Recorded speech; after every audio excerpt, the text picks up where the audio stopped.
தமிழ் குரல் நியூஸ்ல இருந்து இன்னைக்கு தேதி பாத்தீங்கன்னா 29ஆம் தேதி வியாழக்கிழமை எங்க இருக்குன்னு பாத்தீங்கன்னா தாமான் நேசா ப்ரொடக்ஷன்ல இருக்கும். சரிங்களா? எதுக்காக இங்க வந்திருக்கோம் அப்படின்னு பாத்தீங்கன்னா, பொதுவாகவே பாத்தீங்கன்னாக்கா நம்ம எல்லாருமே நிறைய படங்கள் பார்ப்போம். சரிங்களா? நிறைய சினிமாவுக்கு எல்லாருமே முக்கியத்துவம் கொடுப்போம். சரிங்களா? அது நம்மளோட பார்ட் ஆஃப் லைஃப். சரிங்களா? அந்த வகையில பார்க்கும்போது உள்ளூர் கலைஞர்கள் நிறைய இருக்காங்க. உள்ளூர் கலைஞர்கள் நம்ம பார்த்துட்டு இருக்கோம். அந்த மாதிரி உள்ளூர் கலைஞர்கள் நடிக்கக்கூடிய படங்கள், அப்புறம் நாடகங்கள், அவங்க வெளியாக்கக்கூடிய ஆல்பம், இதெல்லாம் நிறைய நம்ம சப்போர்ட் பண்ணிருக்கோம். சரிங்களா? அவங்களும் நம்ம நிறைய மகிழ வச்சிருக்காங்க. சரிங்களா? நம்மளோட ஒரு என்டர்டைன்மெண்ட் டைம் அப்படின்னு சொல்லும் போது நமக்கு இந்த சினிமா ரொம்ப ஒரு முக்கியமான ஒரு விஷயமா இருக்கு. சரிங்களா? அந்த ரீதியில பாத்தீங்கன்னா இன்னைக்கு ஒரு கலைஞரோட வீட்டுக்கு வந்திருக்கோம். சரிங்களா? எதுக்காக அவங்களை பார்க்க வந்திருக்கேன் அப்படின்னா, நம்மள மகிழ வைத்த அந்த கலைஞர்களோட வாழ்க்கை எப்படி இருக்கு அப்படின்னு ஒரு ஆய்வு பண்ணி பார்க்கும்போது இந்த கலைஞரோட வாழ்க்கை எங்களுக்கு எங்க கண்முன் வந்திருக்கு. சோ அவர்தான் நீங்க நம்ம சந்திக்க வந்திருக்கோம். 2 பேரு கணவன் மனைவி. நம்மள இவ்வளவு நாள் மகிழ வச்ச அந்த கலைஞர்களோட வாழ்க்கை எப்படி இருக்கு அப்படின்றத நீங்க உங்களோட பார்வைக்கு நாங்க கொண்டு வரோம். சரிங்களா? மகேந்திரன் இவர் நம்மளோட ஒரு வெட்டரன் கலைஞர். சரிங்களா? அவங்களோட துணைவியார் லேகா, அவங்களும் ஒரு கலைஞர். சரிங்களா? இவங்க மகேந்திரன்ல பாத்தீங்கன்னா நிறைய வீடியோஸ்ல பாத்திருப்பீங்க. அதாவது நிறைய படங்கள்ல பாத்திருப்பீங்க, மலேசியா படங்கள்ல.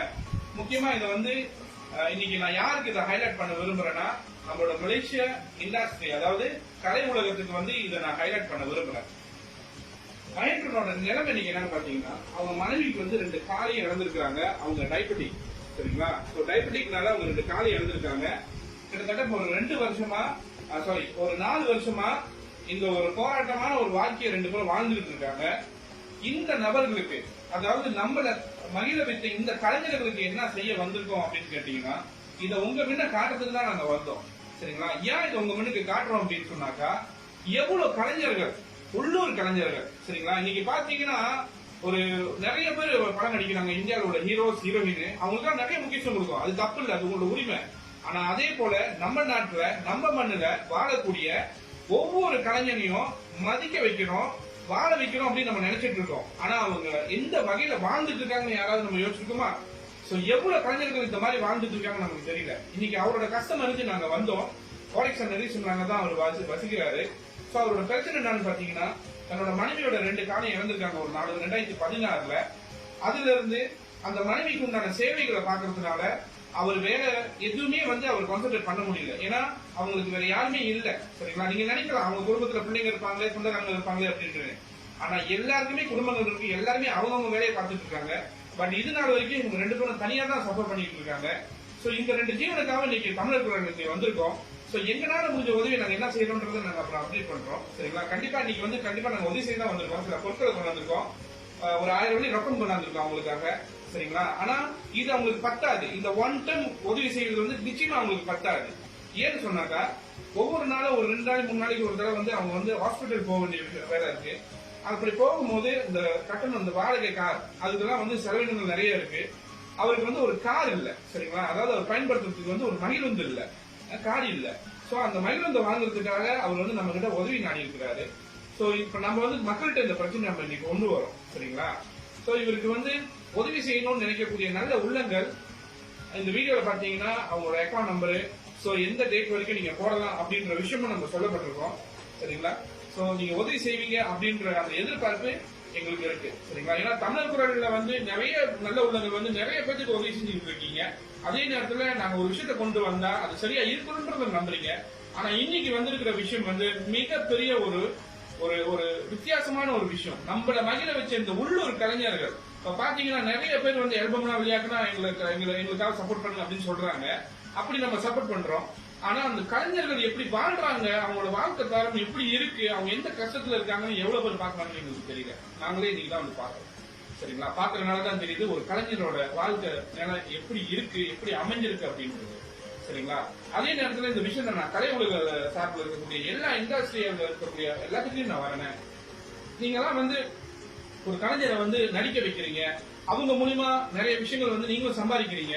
ஆனா இந்த கலை உலகம் அந்த கலைஞனுக்கு திரும்பி கொடுத்த மரியாதை தான் என்ன, அதே நேரத்தில் அவங்களுக்கு நீங்க கொடுக்கக்கூடிய பாதுகாப்பு தான் என்ன? இது ஒரு பெரிய கேள்விக்குறி. சரிங்களா?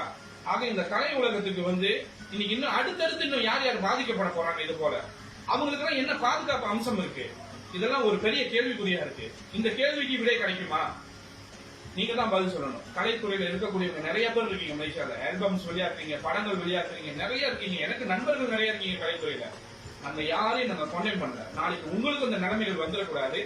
ஆக இதுக்கு ஒரு முக்கியமான முடிவு நீங்க எடுக்கக்கூடிய தருணத்துல இருக்கீங்க கலை உலகத்துல உள்ளவங்க. உங்களோட பிரச்சனைகள் உங்களோட வேலைகள் கேள்விப்பட்டு நம்ம வந்து பார்க்க வந்திருக்கோம். கண்டிப்பா நீங்க நாங்க செய்யக்கூடிய இந்த உதவி வந்து கண்டிப்பா உங்களுக்கு கட்டாது அப்படின்றது வந்து எங்களுக்கு நல்லா தெரியும். இன்னும் மேம்பட்டு உங்களுக்கு உதவி வேணும் நாடுறீங்க அப்படின்றது நமக்கு தெரியும். என்ன நீங்க மக்கள்கிட்ட அந்த உதவி நாடுறீங்க, என்ன உங்க பிரச்சனை அப்படின்றத நீங்க மக்களுக்கு வணக்கங்க. என் பேர் வந்து பிடி மகன் தான் எல்லாம் கூப்பிடுவாங்க. ஏன்னா கலைத்துறையில் வந்து நான் பிடி மகனா தான் தெரியும். ஏன்னா நான் பாலிசிலேருந்து தான் கோலாலம்பூரில் போய் நினைச்சேன். அதாவது நான் அந்த கலைத்துறையில் வந்து ஒரு 30 வருஷமா இருந்தேன். ப்ரொடக்ஷன் மேனேஜர் பிளஸ் நடிகை தான். என் மனைவி இவங்க பேர் ரேகா. இவங்க ஒரு மேக்கப் ஆர்டிஸ்ட். இப்போ வந்து என்ன பிரச்சனைனா எங்களுக்கு நாங்கள் எதிர்கொள்றோம்னா இவங்களுக்கு வந்து 2 கால் இல்லை. ஏன்னா டயபெட்டிக்னால அந்த காலை எடுத்துட்டாங்க. ஒன்று 2016, இன்னொரு 2017 எடுத்துட்டாங்க. ஸோ எங்களோட கம்ப்ளீட் எங்களோட வருமானமே இல்லாமல் போச்சு. ஏன்னா கலைத்துறை தான் எங்களுக்கு தெய்வம் மாதிரி. ஸோ அவங்களுக்கு போய் ஜேகேவிலேருந்து ஒரு 400 மாதம் காசு கிடைக்குது. அதை வச்சு எங்களால் சேவா காசு கட்ட முடியல. சாப்பாடுக்கே வழியில என்ன பண்ணுறது, அதாவது காட்டில் இருக்கிற மாதிரி இருக்கு, எங்கே போகிறதுன்னு தெரியல.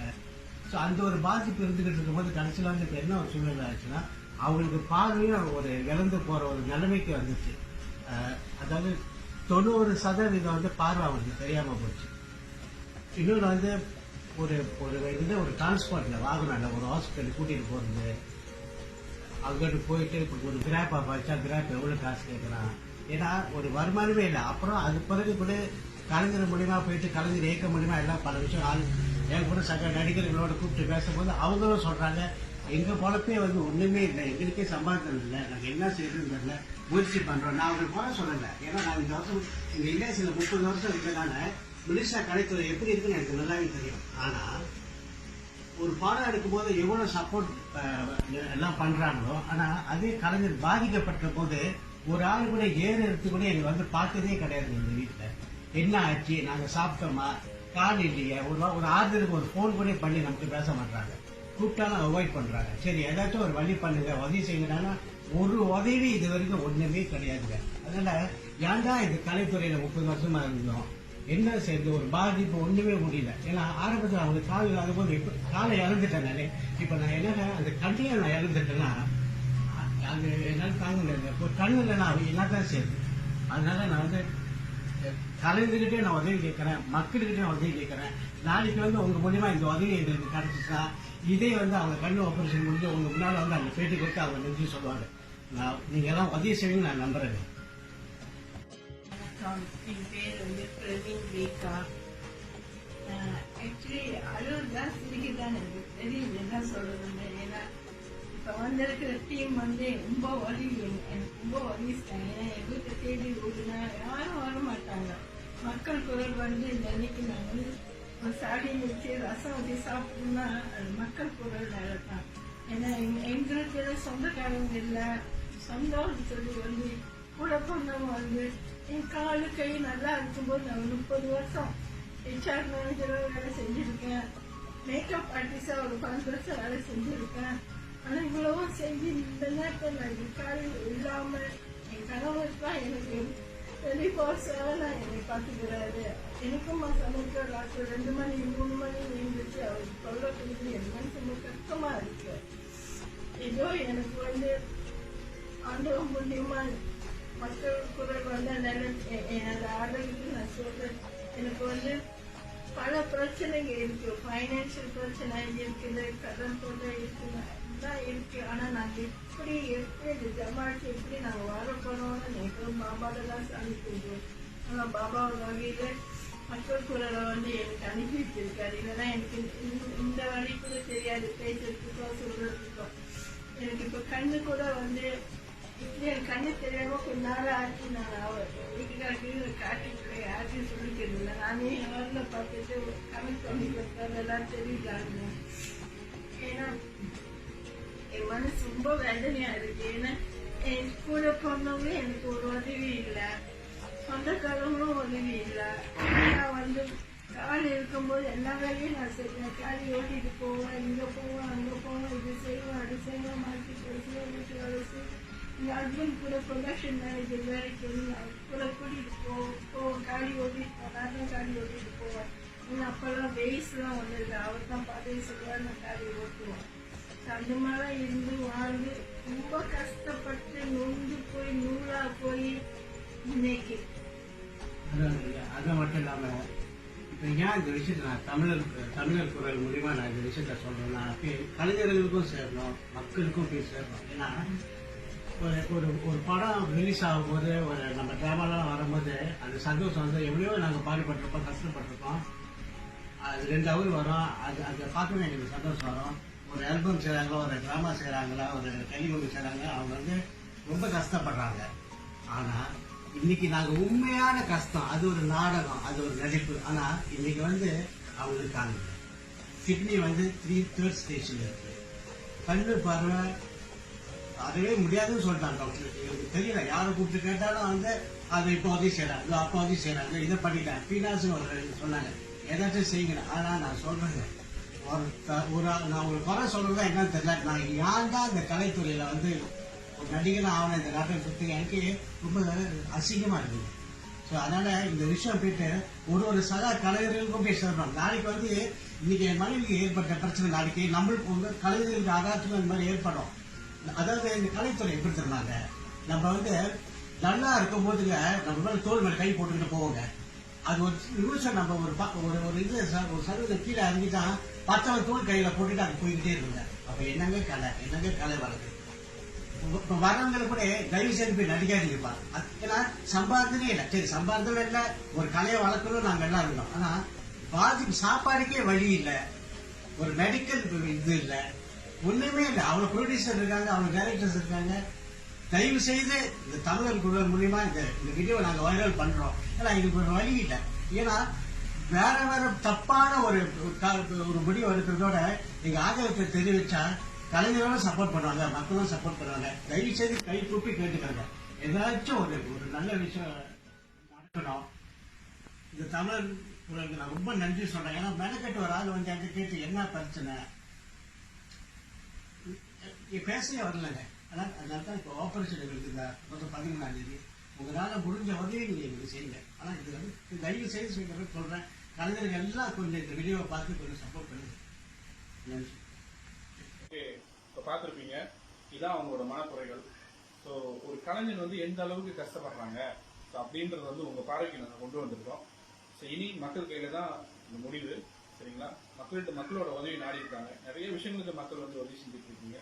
ஸோ அந்த அளவில் வந்து இவங்களுக்கும் நீங்க கண்டிப்பா உதவி செய்யணுன்றதை நம்புறோம். அதே நேரத்தில் வந்து இந்த வட்டார ஆட்கள், அதாவது இந்த வட்டாரத்தில் பார்த்தோம்னா அவரோட பின்னோக்கி நம்ம பார்த்தோம்னா அவரோட வாழ்க்கை தரம் எப்படி இருந்துச்சுன்னு பார்த்தோம்னா, அவங்க மனைவி அதாவது அவங்க மனைவி நிலையில இருக்கிறதுக்கு முன்னாடியும் கூட அவங்க இந்த மாதிரி ஆயிட்டு இருக்காங்க. ரெண்டாவது அந்த கலைஞருக்கு வந்து இந்த படம் வாய்ப்பும் இல்லை, வருமானம் இல்லை. ஏன்னா அவருக்கு தெரிஞ்சது கலைத்துறை மட்டும்தான்.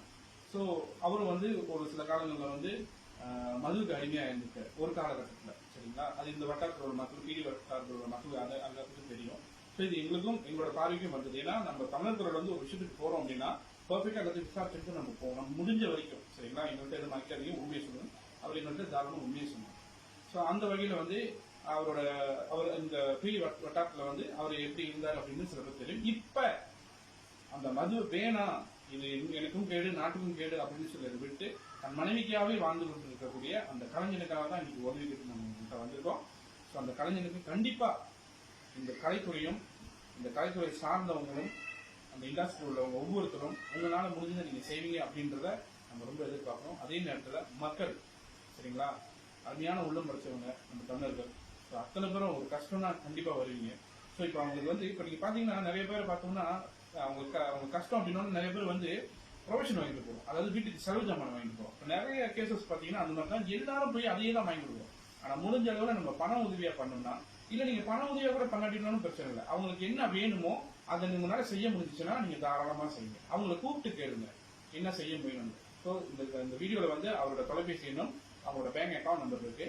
ஸோ காசு போடுறவங்க அதுல போடலாம். இல்ல அவங்களை அழைச்சி அவங்களுக்கு என்ன உதவி வேணும் அப்படின்னு கேட்டு அந்த உதவி நேரடியாக உங்களால செய்ய முடிஞ்சாலும் தமிழர்கள் சந்தோஷப்படும். சரிங்களா? நிச்சயமா அடுத்து இன்னொரு சம்பவத்துல பார்ப்போம். நன்றி, வணக்கம்.